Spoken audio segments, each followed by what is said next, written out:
Boa noite, irmãos. Quero agradecer a todos que estão essa noite aqui.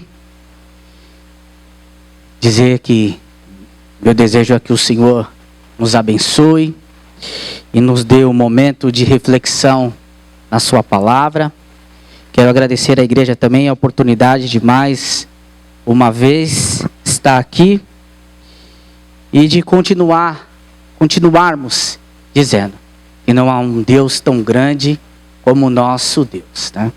Ele criou tudo, conhece os nossos corações, e nós estamos aqui nessa noite, como já foi dito, para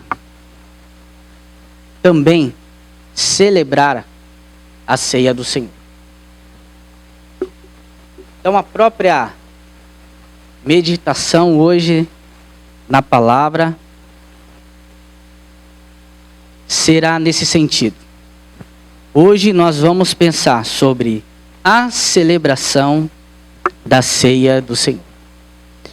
E para isso nós vamos utilizar o texto base de 1 Coríntios capítulo 11, o texto escrito pelo apóstolo Paulo, que nós sabemos que existem outros textos que falam sobre a ceia do Senhor nos evangelhos. O apóstolo Paulo não estava na celebração da ceia, né, que nós vemos relatado dos evangelhos, mas ele recebeu do Senhor. É isso que diz o texto no versículo 25. Eu recebi do Senhor o que também vos entreguei. Tá bom? Então, 1 Coríntios capítulo 11, vamos ler a partir do versículo 17. A versão que eu estou usando é a NAA. Diz assim: mas nisto que agora prescrevo, não posso elogiá-los, porque vocês se reúnem não para o melhor, e sim para o pior. Porque antes de tudo, estou informado de que, quando se reúnem na igreja, existem algumas divisões entre vocês. E eu, em parte, acredito que isso é verdade. E até é necessário de que haja partido entre vocês, para que também os aprovados se tornem conhecidos entre vocês. Quando, pois, se reunirem no mesmo lugar, não é a ceia do Senhor que vocês comem, porque quando comem, cada um toma sua ceia antecipadamente. Fica embriagado? Será que você não sabe, não tem em casa onde possa comer e beber? Ou despreza a igreja de Deus, envergonhando aos que nada têm? Que posso dizer a vocês? De que posso elogiá-los? Nisto certamente não posso elogiá-los. Porque eu recebi do Senhor o que também vos entreguei. Que o Senhor Jesus, na noite que foi traído, pegou o pão e, tendo dado graças, o partiu e disse: isto é meu corpo, que é entregue por vocês. Façam isso em memória de mim. E do mesmo modo, depois de ceiar, pegou também o cálice, dizendo: esse cálice é a nova aliança no meu sangue. Façam isso todas as vezes que o beberes, em memória de mim. Porque todas as vezes que comeres este pão e beberes o cálice, vocês anunciam a morte do Senhor até que ele venha. Por isso, aquele que come o pão ou bebe o cálice do Senhor indignamente, será réu do corpo e do sangue do Senhor. Que cada um examine-se a si mesmo, e assim coma do pão e beba do cálice. Pois quem come e bebe sem discernir o corpo, come e bebe juízo para si. E por isso que há entre vocês muitos fracos e doentes, e não poucos que dormem. Porque se julgássemos a nós mesmos, não seríamos julgados, mas quando somos julgados, somos disciplinados pelo Senhor, para não sermos condenados com o mundo. Assim, meus irmãos, quando vocês se reunirem para comer, esperem uns pelos outros. E se alguém tem fome, que coma em casa, a fim de que vocês não se reúnam para juízo. Quanto às demais coisas, eu as ordená-la-ei quando for aí. Feche seus olhos, vamos orar mais uma vez. Santo e amado Deus, nós estamos aqui diante da Tua palavra que o Senhor entregou, esse ponto específico ao apóstolo Paulo, e que nos fala sobre a necessidade de lembrarmos sobre a obra maravilhosa que foi feita na cruz do Calvário. Pedimos, ó Pai, que o Senhor conforte os nossos corações com essa palavra, para que possamos ter confiança na Tua salvação. Essa é a oração que te fazemos, no nome do Teu Filho Jesus. Amém. O texto que nós lemos, deixa eu só me organizar aqui, porque eu não estou muito acostumado com isso. Então, às vezes eu viro de um lado, ele vira para o outro, mas agora deu certo. O texto que nós lemos, irmãos, e que nos faz recordar da celebração da ceia do Senhor, ele é um texto dividido em duas partes. A primeira parte, que vai do versículo 17 até o versículo 22, ele fala sobre algumas refeições regulares que existiam na igreja, conhecidas como a festa ágape. Inclusive, o pastor Elias fez uma breve menção na semana passada da mensagem do Senhor. E essas reuniões, elas eram comuns na igreja primitiva. Elas precediam a ceia do Senhor.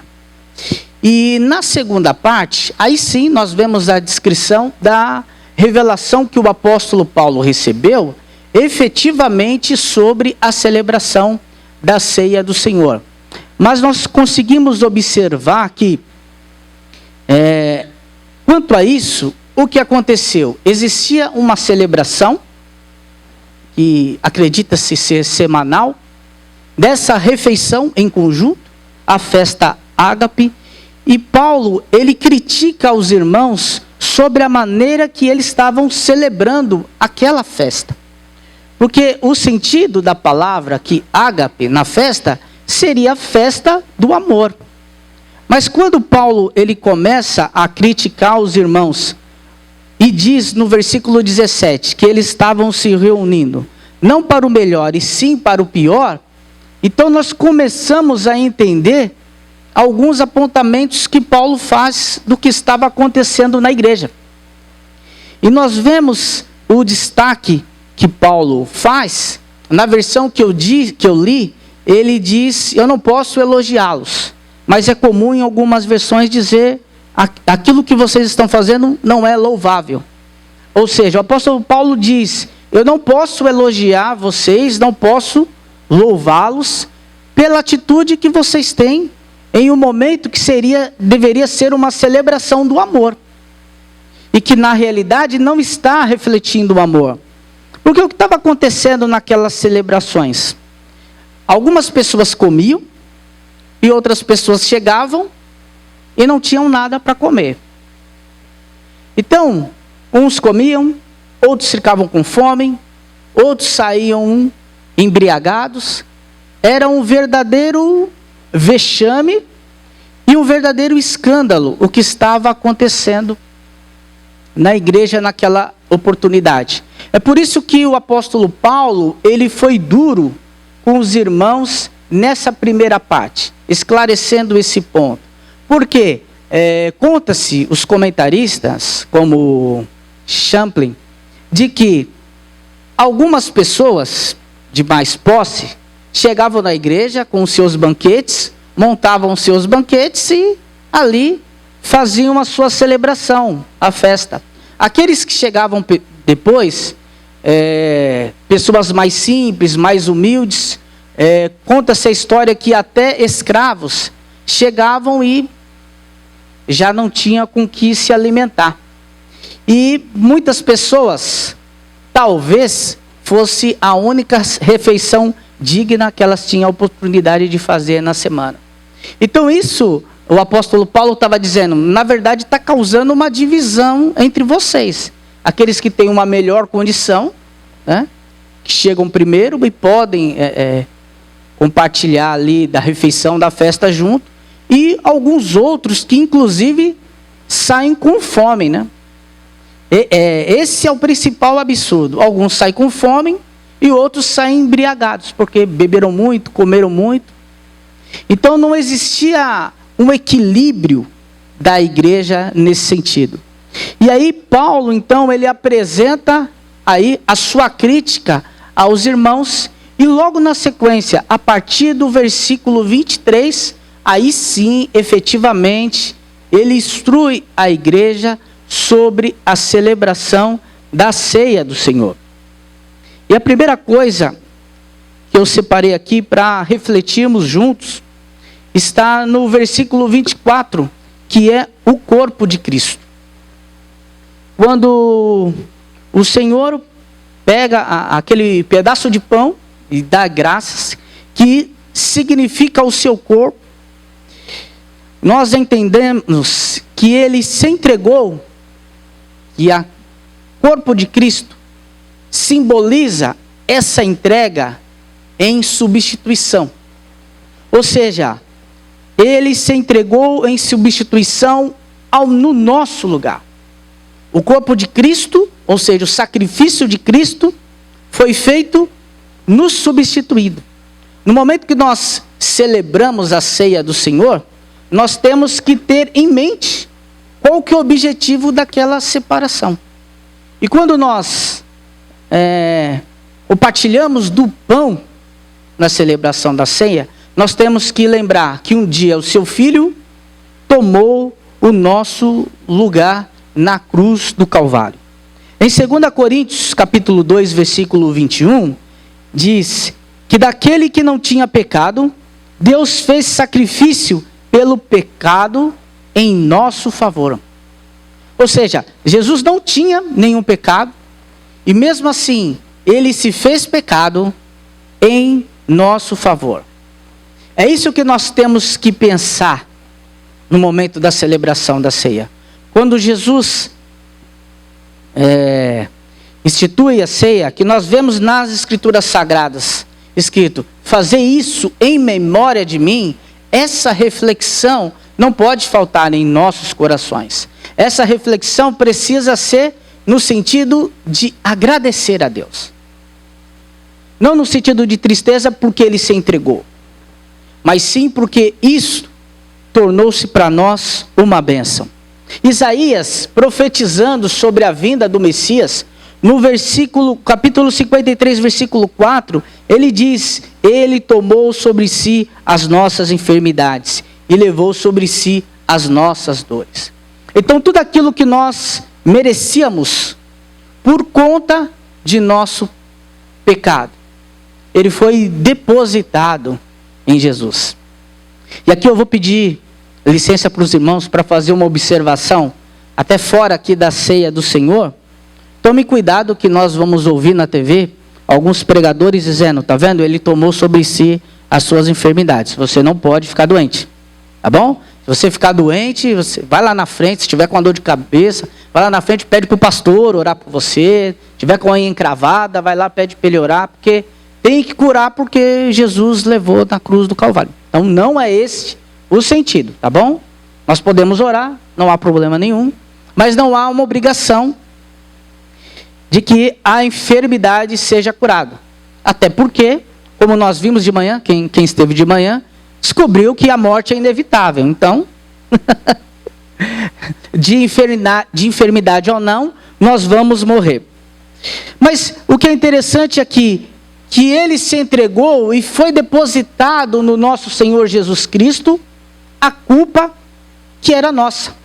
É por isso que o corpo de Jesus, ele simboliza essa substituição.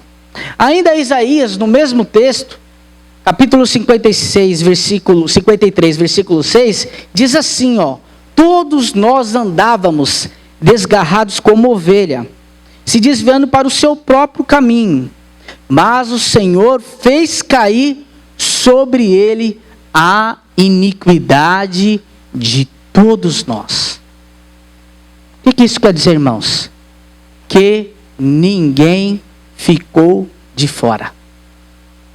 O Senhor Jesus fez o sacrifício na cruz do Calvário para salvar a mim e a você. E talvez você que vai assistir essa transmissão, que ainda não conhece o Senhor Jesus, saiba que você não ficou de fora. O Senhor fez o sacrifício na cruz do Calvário para que você tivesse também a oportunidade de ter a vida eterna. E essa entrega, ela se fez de que maneira? Ele se entregou para a nossa justificação. Nós podemos dizer que nós não somos justos, mas nós somos justificados em Cristo Jesus. Em Romanos capítulo 3, versículo 24, está escrito: sendo justificados gratuitamente pela fé, mediante a redenção que há em Cristo Jesus, e pela graça de Deus, através do sacrifício de Jesus, nós fomos justificados. Então, irmãos, tudo aquilo que o Senhor Jesus sofreu na cruz,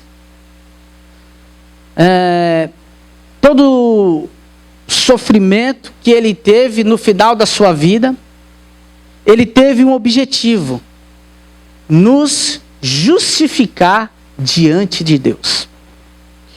Em Gálatas capítulo 3, versículo 13, diz que Cristo nos resgatou da maldade da lei, fazendo-se maldição por nós. Porque está escrito: maldito é todo aquele que for pendurado no madeiro.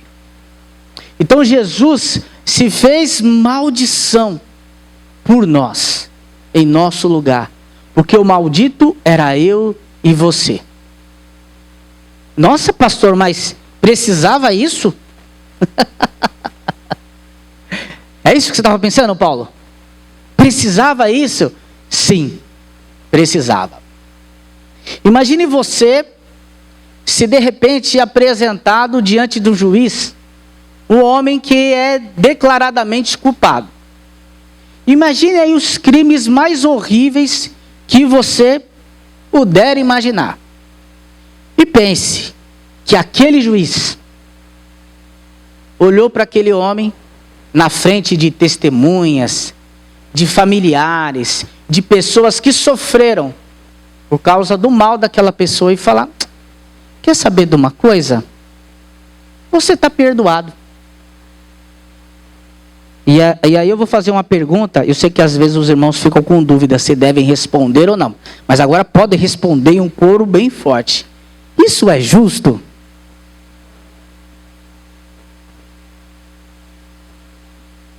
Exatamente. Isso não é justo. E o nosso Deus, ele não é um Deus só de amor, viu? Ele é um Deus de justiça. Então, ele não poderia dizer: irmão Maurício, perdoados estão os seus pecados. Não. Alguém precisava pagar pelos seus pecados. Alguém precisava se fazer maldição em nosso lugar. Tem uma canção que diz: pecado não se explica, pecado se paga, e Cristo pagou por nós. Deus se fez justiça. A justiça de Deus foi manifestada na cruz do Calvário, esmagando seu Filho no nosso lugar. Não, ele não poderia simplesmente perdoar os nossos pecados, porque ele também é um Deus justo. E os nossos pecados foram entregues ao nosso Senhor Jesus. E por isso nós temos que refletir e celebrar a ceia do Senhor, agradecendo a Deus por esse tão grande amor e essa tão maravilhosa obra feita na cruz do Calvário. E por que hoje nós estamos aqui? Porque nós temos paz com Deus. O sacrifício de Jesus na cruz, no Calvário. Sendo, pois, justificados pela fé, temos paz com Deus pelo nosso Senhor Jesus Cristo. O Senhor Jesus Cristo estabeleceu a paz entre nós e Deus. Portanto, como nós ouvimos hoje de manhã, nós não somos mais mortos espiritualmente. Porque essa morte foi convertida em paz com Deus. A partir do momento que nós aceitamos o sacrifício de Jesus. Ainda em Romanos, ainda capítulo 5, versículo 10, diz assim, porque nós, sendo inimigos, olha como nós éramos considerados, sendo inimigos, fomos reconciliados por Deus, pela morte do seu Filho, muito mais têm sido já reconciliados, sejamos salvos pela sua vida. Então, a princípio, o que nós éramos? Inimigos de Deus. Mas por conta do seu Filho, fomos reconciliados. E agora nós temos a paz com Deus.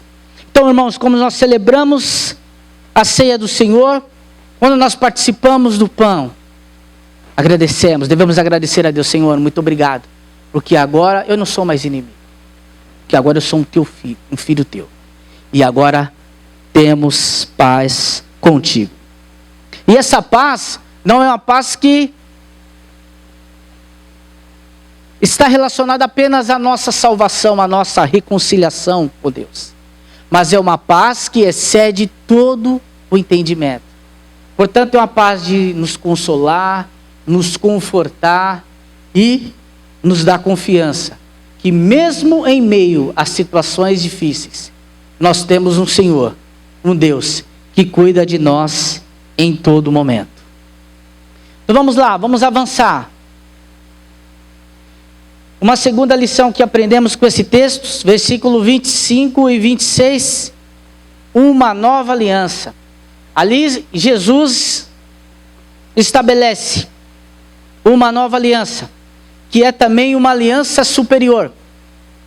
Nós vemos no Antigo Testamento que Deus fez uma aliança com o seu povo, e através dessa aliança do povo de Israel, o seu povo teria os seus pecados perdoados por meio de sacrifícios que eram realizados. Então nós sabemos que os animaizinhos eram mortos, viu? Os animaizinhos eram mortos. Hoje a gente nem precisa fazer isso. Eram sacrificados para nos redimir dos pecados. Então existia essa aliança no Antigo Testamento, mas nós entendemos que essa aliança ela não é uma aliança eficaz. Por quê? De tempos em tempos, um novo animal precisaria ser morto para que fosse oferecido a Deus como sacrifício pelos pecados. E o que esse sacrifício na verdade quer dizer? Ele apenas aponta para o sacrifício perfeito, que é o sacrifício de Jesus, por meio de uma nova aliança, de uma aliança superior. Ali o Cordeiro de Deus, foi morto de uma vez para sempre. Com o sacrifício de Jesus na cruz do Calvário, não há necessidade de realizarmos nenhum outro sacrifício. Então, se alguém disser que para a salvação, para perdoar os pecados, precisa tomar tal medida, etc, não. Porque o sacrifício que Jesus fez na cruz do Calvário, ele é suficiente para nos redimir de todos os nossos pecados. Em Hebreus capítulo 7, versículo 22, diz que Jesus é a garantia de uma aliança superior, pois ele é o grande sacerdote que vive para sempre, para salvar as pessoas que se aproximam de Deus por meio dele. Então o escritor de Hebreus, ele fala que essa aliança é uma aliança superior por causa disso. Porque o sacrifício que foi entregue não foi de um animal, e sim do próprio Filho de Deus, que se entregou por nós na cruz do Calvário.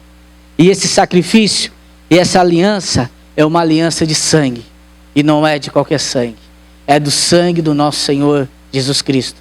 Então, meus irmãos, quando nós participarmos do cálice do Senhor, nós podemos recordar que o sangue de Jesus, derramado da cruz do Calvário, ele nos purifica de toda a injustiça, conforme está escrito em 1 Coríntios, capítulo 1. 1 Coríntios, não, perdoa, vai ficar na gravação o pastor fazendo citação errada. Então é 1 João, capítulo 1, versículo 7. E também Efésios, capítulo 2, versículo 13, diz assim: mas agora, em Cristo Jesus, vocês que antes estavam longe, foram aproximados mediante ao sangue de Cristo. O sangue de Jesus nos aproxima de Deus. Porque o sangue derramado na cruz do Calvário, ele tem poder de nos purificar, nos limpar de uma vez por todas. O sangue que de Jesus foi derramado na cruz, ele é suficiente para perdoar os nossos pecados do passado, do presente e do futuro. Não há necessidade, então, de um novo sacrifício. E aqui o texto continua dizendo que devemos celebrar a ceia do Senhor até que Ele venha, até que o Senhor retorne. Então nós não podemos perder de vista que aguardamos o retorno do nosso Senhor. É uma aliança também escatológica. Temos que celebrar a ceia do Senhor, enquanto aqui o Senhor permitir que estivermos. Porque quando nós fazemos isso, nós recordamos do sacrifício que o Senhor Jesus fez na cruz do Calvário. Eu sei que muitas vezes nós estamos aqui reunidos e falamos e louvamos o nome do Senhor. Mas o Senhor nos ordenou que separássemos um momento específico, que é a celebração da ceia, para lembrar especificamente desse momento. Porque foi o momento em que o Senhor Jesus morreu por nós, morreu em nosso lugar. Hoje estudamos sobre a morte e também vemos a esperança que nós temos de vida eterna. O discernimento do corpo de Cristo é o que nós vemos aqui nos versículos 27 e 28. Nós vamos meditar um pouco sobre a nossa responsabilidade como cristão. Mas antes eu vou tomar um pouquinho de água.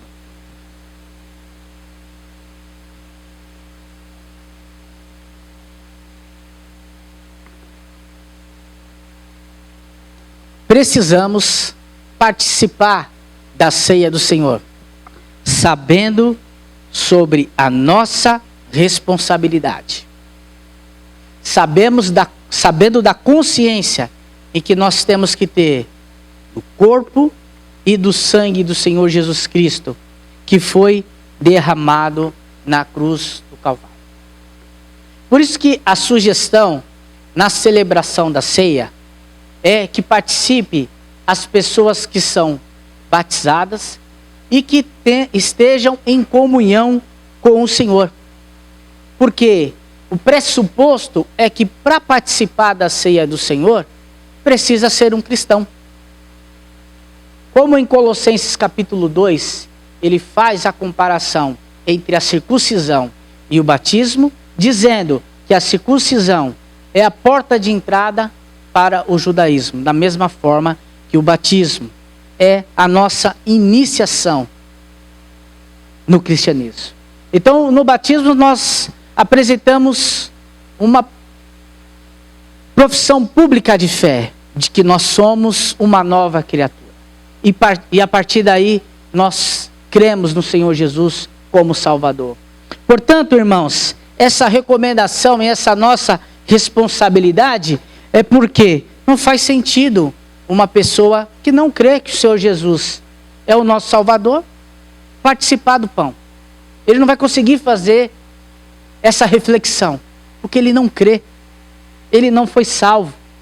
Ele não acredita que o sangue que Jesus derramou da cruz do Calvário foi suficiente para perdoar os nossos pecados, ou por qualquer outra razão que tenha. Por isso, essa nossa responsabilidade de participar da ceia do Senhor e de refletir sobre o principal significado da ceia do Senhor precisa estar em nossa mente, em nossos corações. A ceia também é um memorial. Precisamos deixar isso bem claro. Nós vemos enfatizado nos versículos 24 e 25. Fazer isso em memória de mim. Quando ele toma o pão na sua mão. Da mesma forma do cálice. Fazer isso em memória de mim. Sabemos que existem outras crenças. E aqui eu estou citando não como uma questão de desrespeito, mas apenas por esclarecimento. Com certeza os irmãos já ouviram falar em transubstanciação, consubstanciação, que são crenças de que no momento da celebração da ceia, os elementos ou se transformam no corpo e no sangue de Jesus Cristo, ou necessariamente é o corpo e o sangue do Senhor Jesus Cristo. E aí, acredita-se que participando da ceia tenha um poder especial. O crente saia mais abençoado, fortificado. Não por isso. Com certeza o seu coração vai ficar muito mais grato a Deus. Se você participar desse memorial, lembrando do sacrifício que Jesus fez na cruz do Calvário. Mas não porque a ceia em si detém um poder especial. Porque não há evidências bíblicas para essa afirmação. E talvez também por conta disso, alguns chamam de a Santa Ceia. Tá bom? Nós aqui celebramos a ceia do Senhor, porque entendemos que além dela não ter nenhum outro poder sobrenatural, que a ceia ela é tão santa quanto a igreja, quanto o culto, como qualquer um dos nossos irmãos. E eu não falo aqui santo irmão fulano de tal, santo culto. Então também não tem por que eu falar Santa Ceia. E talvez o mais importante de todos esses 3 pontos que nós devemos destacar aqui é o ato exame. Aqui, no versículo 28, ele diz: examine-se, pois, a si mesmo. E essa é uma responsabilidade que não é possível terceirizar. Irmãos, não espere de um pastor, seja ele qual for, tomar a decisão se você vai participar da ceia ou não. A recomendação nós damos de acordo com o nosso entendimento. O autoexame você deve fazer. Inclusive, o texto bíblico ele não diz: examine-se, se você não estiver bem, não participe. Ele diz exatamente o contrário. Examine-se a si mesmo e depois coma do pão e toma do cálice. Pressupõe que nesse autoexame, aquilo que nós identificamos como falha, o nosso compromisso tem que ser corrigir para participar da ceia do Senhor. Portanto, a minha sugestão é que não deixe a ceia para continuar em pecado, mas deixe o pecado para participar da ceia. Tá bom? Mas entendemos aqui que, de qualquer forma, desses 3 pontos relacionados ao discernimento do corpo, eu quero deixar uma coisa bem clara. A ceia, ela não é da denominação batista. A ceia não é da Igreja Evangélica Batista Moriá. E a ceia também não é desse pastor que vos fala. A ceia é do Senhor. Portanto, a partir do seu autoexame, fique à vontade para tomar a decisão que o Senhor colocar no seu coração. Amém? E concluindo, o que nós podemos entender então? Que hoje, quando nós celebramos a ceia do Senhor, é sim um momento de reflexão. Porque pensamos no sofrimento e tudo aquilo que o nosso Senhor Jesus Cristo passou na cruz do Calvário. Mas também é um momento de festa. E essa sim é a verdadeira festa do amor. Porque aqui nós vemos também demonstrado na cruz o amor de Deus por nós. Porque o Senhor Jesus, o nosso Salvador, fez esse sacrifício na cruz do Calvário. E nós, irmãos, vamos continuar celebrando a ceia com muito fervor, agradecendo a Deus. Sabe por quê? Porque ele foi morto, ele foi sepultado e ele ressuscitou. E essa é a nossa crença, viu? Nós não podemos perder isso de nossa mente. Nosso Senhor Jesus, então, um dia foi morto, foi sepultado, ao terceiro dia ele ressuscitou, permaneceu alguns dias ainda com os irmãos. Em Atos capítulo 1, versículo de 9 a 11, diz que ele ascendeu aos céus. E quando nosso Senhor ascende aos céus, ele prometeu que vai voltar. Então qual que é a nossa esperança? E qual que é a nossa crença? Primeiro, na parte filosófica, o Senhor Jesus já fez a parte mais difícil. Ele já morreu, o sacrifício já foi feito. Portanto, a parte mais difícil ele já fez. Será que ele não vai cumprir? Em retornar? Com certeza vai cumprir. E o outro ponto, o ponto teológico dessa questão, ele vai voltar não apenas porque teoricamente é a parte mais fácil do processo, mas porque ele prometeu que voltará. Que o Senhor nos abençoe.